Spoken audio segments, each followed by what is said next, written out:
आज का ये जो पॉडकास्ट है वो बहुत ही इंटरेस्टिंग होने वाला है और ये बहुत रेलेवेंट है सबके लिए, क्योंकि आज हम मिल करके इस टॉपिक की डेप्थ में जाने वाले हैं कि what is the real meaning of physical fitness. अगर ये जो आज का हमारा टॉपिक है दैट इज कि what is the real meaning of physical fitness, तो ये सुनते ही सबसे पहले माइंड में क्या आता है कि किसी के एब्स बने हुए हैं और बड़ी बड़ी बाइसेप्स है, चेस्ट बाहर निकल रही है। इज दैट फिटनेस, या फिटनेस कुछ और ही है जो ज्यादातर लोग उस डायरेक्शन में सोचते नहीं है? या फिर हम ये कह सकते हैं कि अगर कोई स्टूडेंट है जो अभी हमको देख रहा है और वो अपनी जर्नी को शुरू कर रहा है, कहीं कोई जिम ज्वाइन करने वाला है या घर पे ही कोई अपनी ट्रेनिंग शुरू करने वाला है, तो उसको अगर हमको डिफाइन करना हो फिजिकल फिटनेस का एक्चुअल में मतलब, फिजिकल स्ट्रेंथ का एक्चुअल में मतलब क्या है, कि सिर्फ बाहर से अपीयरेंस ही है उसका मतलब, या और भी कुछ है जो ज्यादातर लोग जिस तरह से नहीं देखते हैं? फिजिकल फिटनेस को क्वांटिफाई करते हैं लोग एब्स से, बाइसेप्स से, चेस्ट बल्ज आउट से या जिम से, right? I understand this is very important part also, but this is at the end, क्योंकि जरूरी नहीं है कि जो बाहर से फिट लग रहा है देखने में वो अंदर से भी वो फिट अंदर है, से भी fit हो। वो फील कर रहा है फिट, या फिर वो सिर्फ इंस्टाग्राम पे फिट दिख रहा है या दिख रही है। तो अगर हम बिगनर्स की बात करें तो फिजिकल फिटनेस मैं एज अ डिफाइन करता हूँ, if you are stable functionally, if you are stable mentally, तो मैं कह सकता हूँ कि हाँ, ही और she is a fit. But अगर हम ये बात करें सिर्फ फिजिकल फिटनेस के बारे में, try to simplify in very very simple terminology. So अगर हम एक फॉर एग्जांपल ये टेबल है, लाइक टेबल को अगर बेस हम बात करें, जो 4 पिलर्स हैं बेसिकली टेबल के, तो फिटनेस को मैं कहना चाहूंगा first priority safety, very very important. Second priority sustainability, third comes stretching, the fourth comes strength.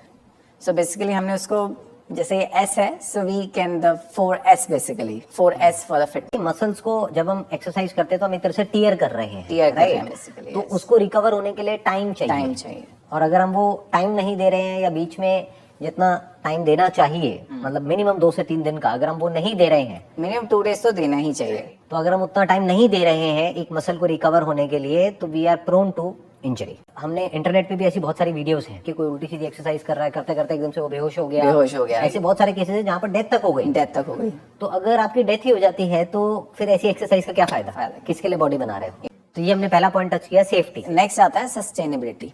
Sustainability means कि हम कितनी ड्यूरेशन तक अपने वर्कआउट को मेंटेन रखते हैं, सस्टेन रखते हैं।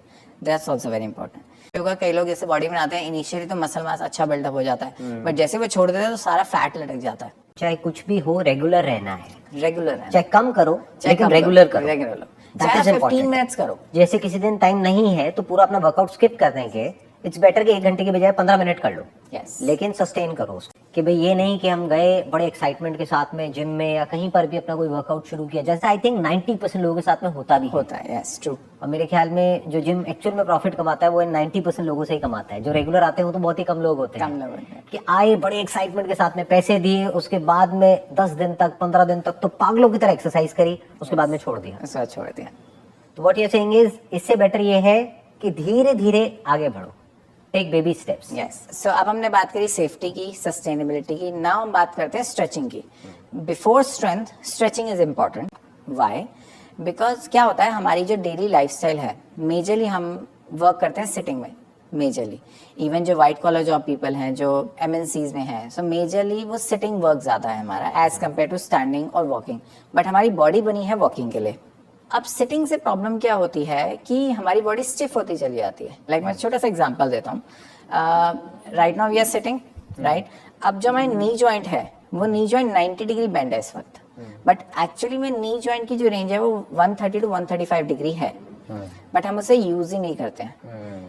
पहले क्या होता था, हमारे जो ग्रैंड पेरेंट्स है, दे यूज हिंदी टॉयलेट, सो उसमें, या they sit for long in a cross leg sitting posture, उसमें नी जॉइंट का जो रेंज है वो 100% यूज होता था, बट अब वो नहीं है। और इसकी वजह से क्या होता है, हमारी जो नी की जो रेंज है, हम 90 तो यूज कर रहे हैं, बट जो 90 से 135 डिग्री तक की रेंज है वो हम यूज ही नहीं कर रहे हैं। तो अगर इस कम रेंज के साथ हम एक्सरसाइज करने जाएंगे तो again we prone to injury. That's why flexibility is most important, very very important, और स्ट्रेचिंग इज मोर इम्पोर्टेंट। तो what you are saying is flexibility is important, और फ्लेक्सिबिलिटी के लिए हमको क्या करना पड़ेगा? स्ट्रेचिंग करनी पड़ेगी एक्सरसाइज से पहले भी और बाद में भी, आइडियली। और ये भी मैंने देखा है बहुत कम लोग करते हैं, बहुत कम लोग, इवन जिम में जो जाते हैं बहुत कम करते हैं। मतलब अगर कोई मानो 1 घंटा एक्सरसाइज कर रहा है जिम में, एक्सरसाइज का मतलब क्या है कि वही डंबल उठा रहा है, अपना रॉड पे बेंच प्रेस Yes, वगैरह yes, कर रहा है और वो सब कर रहा है, तो उसमें कितनी स्ट्रेचिंग होनी चाहिए पहले और बाद में, कितने कितने मिनट होनी So पहले चाहिए? मैं थोड़ा सा टाइप बताता हूँ स्ट्रेचिंग के. So we have two types of stretching. One is static, one is dynamic.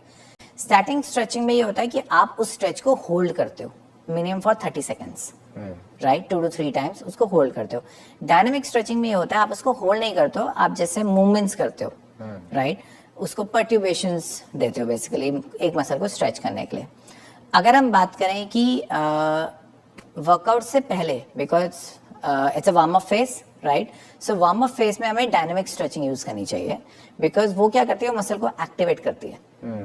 But cool down phase जो आता है, सो जैसे वार्म अप फेज हो गया, then exercise time, then cool down phase. Cool down phase में हमें static stretch use करना चाहिए. Okay. वो हमें हमारी मसल्स को रिलैक्स करता है. और उसका ड्यूरेशन कितना कितना होना चाहिए? So total initially cool down phase 15 minutes का और लास्ट में भी 15 मिनट्स का. तो आप कह रहे हो 15 मिनट पहले एक स्ट्रेचिंग होनी चाहिए और 15 मिनट बाद में होनी चाहिए अगर कोई 1 घंटा वर्कआउट कर रहा है तो. यस, बट ऐसा यूजुअली होता नहीं है. नहीं मैंने बहुत कम लोगों को देखा है. बहुत कम होता है. बट ये बहुत इंपॉर्टेंट है वेरी वेरी इंपॉर्टेंट. बिकॉज अगर आप कह रहे हो कि अगर स्ट्रेचिंग प्रॉपर नहीं हुई तो फ्लेक्सिबिलिटी प्रॉपर नहीं है, फ्लेक्सिबिलिटी नहीं है, उसके बाद में हम स्ट्रेंथ के ऊपर काम कर रहे हैं जो नेक्स्ट स्टेप आप कह रहे हैं, यस, तो उसमें इंजरी होने के चांसेस बहुत ज्यादा है. बहुत ज्यादा. सेफ्टी पे कॉम्प्रोमाइज हो गया. यस, क्योंकि अगर बॉडी में फ्लेक्सिबिलिटी नहीं है तो हम किसी भी जॉइंट की एक्सरसाइज जब हम कर रहे हैं तो उस जॉइंट को हम पूरा एफिशिएंटली यूज ही नहीं कर पाएंगे.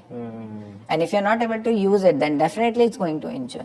मतलब करेंगे कोई और एक्सरसाइज, उसका इफेक्ट कहीं और ही आएगा. इफेक्ट कहीं और आएगा बिकॉज बॉडी क्या है, बॉडी कंपनसेट करती है हर चीज में. लाइक फॉर एग्जांपल अगर मेरे एल्बो में रेंज नहीं है या एल्बो में रेंज कम है तो मैं कंपनसेट करूंगा या तो शोल्डर से या रिस्ट से. सो इसलिए flexibility is very very important. इसीलिए लोगों को ये शोल्डर की प्रॉब्लम आ जाती है जो बहुत ही कॉमन है, बहुत ज्यादा कॉमन है. क्योंकि यूज होना चाहिए ये वाला जॉइंट जबकि यूज हो रहा है ये वाला Shoulder जॉइंट joint. सारी एक्सरसाइज में. Yes. तो हम कोई अगर मान लो चेस्ट की एक्सरसाइज भी कर रहे हैं तब भी सारा लोड शोल्डर के ऊपर आ Shoulder पे रहा आ है, रहा है. बाइसेप्स कर रहे हैं तब भी शोल्डर के ऊपर आ रहा शोल्डर पे आ है. रहा है. तो एक तरह से देखा जाए तो शोल्डर को रेस्ट ही नहीं मिल रहा है, रेस्ट ही नहीं मिल रहा है. क्योंकि फिर हम चाहे बाइसेप्स करें, चाहे ट्राइसेप्स करें, चाहे कुछ भी करें, शोल्डर तो रोज ही एक्टिवेटेड है. रोज ही मतलब activated. डेली उसके ऊपर काम हो रहा है, Yes. जिसकी वजह से उसको रेस्ट नहीं मिल रहा है और उसकी वजह से वियर एंड टेयर की वजह से वो इंजरी हो जाती है. इंजरी हो जाती है. So that's why stretching is very very important. तो स्ट्रेचिंग भी आपने बता दी 2 तरह की होती है, dynamic and static. Static. Dynamic आप कह रहे हो स्टार्टिंग में बेटर है, स्टैटिक एंड में बेटर है, स्टार्टिंग एंड में बेटर. और ideally it should be 15 minutes, Yes. 15 minute होनी चाहिए स्ट्रेचिंग. तो चौथा पॉइंट क्या है? So अब आता चौथा है point आता है strength. strength. So strength again it's a very very important part because अगर हमारी बॉडी प्रॉपर्ली स्ट्रेंथन है, अगर हमारी मसल्स में स्ट्रेंथ है तो हम अपने डेली एक्टिविटी को, डेली रूटीन को बड़े आसानी से कर लेंगे, even without pain and even without fatigue. Because that's also a definition of fitness. अगर आप कोई भी काम को विदाउट फटीग कंप्लीट कर लेते हो ओवरऑल डे में, on that basis also you can say you are fit.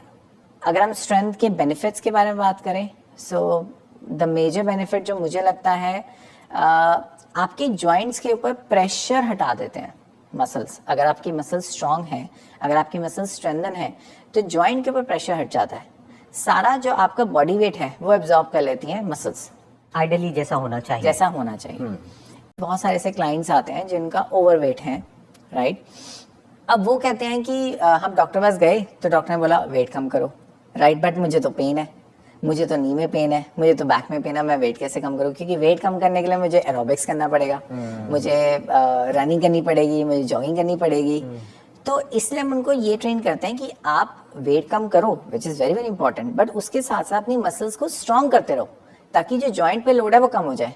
क्योंकि जैसे ही जॉइंट पे लोड कम होगा आपका पेन कम होता चला जाएगा. Then you will be more push your body for the weight loss. कि अगर कोई पर्सन है जिसका वेट बहुत ज्यादा है तो उसको डायरेक्टली ये नहीं कि वो गया जिम में या कहीं पर भी और भागना शुरू कर दिया, जैसे ज्यादातर लोग करते हैं कि पार्क में भागे चले जा रहे हैं घंटे तक, या ट्रेडमिल पे भागे ही चले जा रहे हैं. क्योंकि उससे क्या है कि जॉइंट पे लोड आएगा, क्योंकि अभी उनकी मसल स्ट्रांग नहीं है तो सारा लोड आ जाएगा जॉइंट पे. तो आइडियली उनको क्या करना चाहिए, मसल ट्रेनिंग करनी चाहिए, जिससे कि पहले मसल स्ट्रांग हो, फिर एरोबिक ट्रेनिंग जो है वो करनी चाहिए, राइट. या कोई भी जंपिंग वाली हो गई या ट्रेडमिल हो गई या कोई भी ऐसी एक्सरसाइज हो गई जिससे कि डायरेक्टली जॉइंट्स पे लोड आने वाला है. तो उसको बियर करने के लिए पहले मसल्स को स्ट्रांग करो, डाइट के थ्रू अपने वेट को कम करो, क्योंकि आई थिंक डाइट का बहुत मेजर रोल है वेट लॉस में. यस. अगर इसको रेशियो में देखना हो तो मेरे according on the research basis 70-30. तो 70% is diet and Yes. 30% is workout. Workout. तो what you are saying is कि पहले अपनी मसल्स को स्ट्रांग करो, उसके बाद में भागो, अगर भागना भी है आपको तो। सो अब हम बात कर रहे थे स्ट्रेंथ की, तो अब स्ट्रेंथ का एक्चुअल में मतलब क्या हुआ, मतलब व्हाट इज स्ट्रेंथ?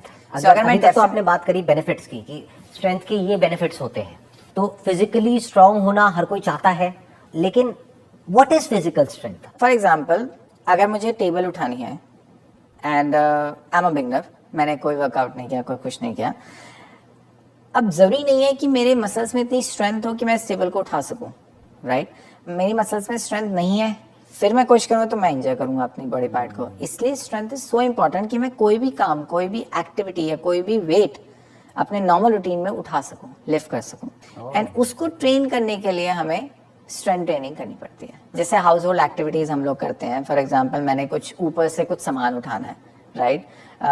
जैसे आजकल मैं भी कर रहा हूँ कि सर्दियों के कपड़े रखने हैं, गर्मी के कपड़े निकालने हैं, तो नेचुरली बहुत सारा सामान उठाना पड़ता है। तो अगर मेरी बॉडी में स्ट्रेंथ नहीं है तो नेचुरली मैं कहाँ पे लोड डालूंगा? सारा जॉइंट्स पे, राइट? तो इसलिए मसल्स की स्ट्रेंथ इज सो इम्पॉर्टेंट कि ताकि मेरी बॉडी पे बिल्कुल भी वेट ना हो, मुझे कोई इंजरी ना हो, सारा एब्जॉर्ब मसल कर ले।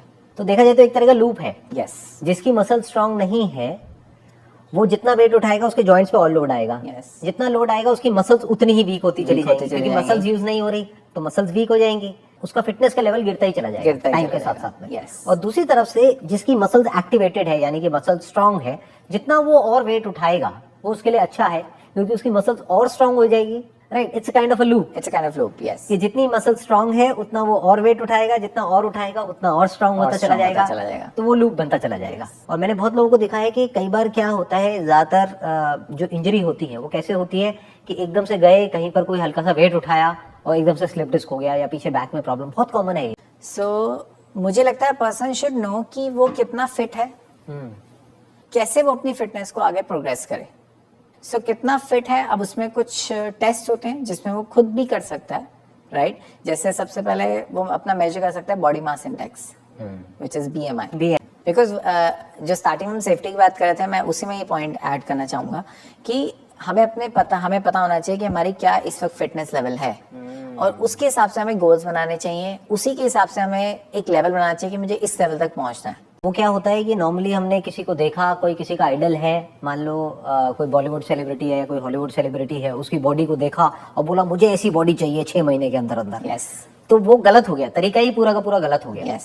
क्योंकि उसने खुद को नहीं मेजर किया, उसने सामने वाले को देख करके, जिसका जेनेटिक कोड उससे बिल्कुल अलग है, जिसका DNA अलग है, जिसकी बॉडी का कंपोजिशन उससे बिल्कुल अलग है, और उसको देख करके हम उसको कॉपी करने की कोशिश कर रहे हैं, तो वहां पे इंजरी होने के चांसेस बहुत ज्यादा है। तो बेटर ये है कि पहले खुद के लेवल को एस्टिमेट करो, पहले खुद के लेवल को समझो। मे भी किसी एक्सपर्ट की आप हेल्प ले सकते हो समझने में कि अभी आपका एग्जैक्टली लेवल क्या है, उसके अकॉर्डिंग अपना कोई फिटनेस गोल बनाओ कि मुझे अगले 6 महीने में यहाँ पहुंचना है।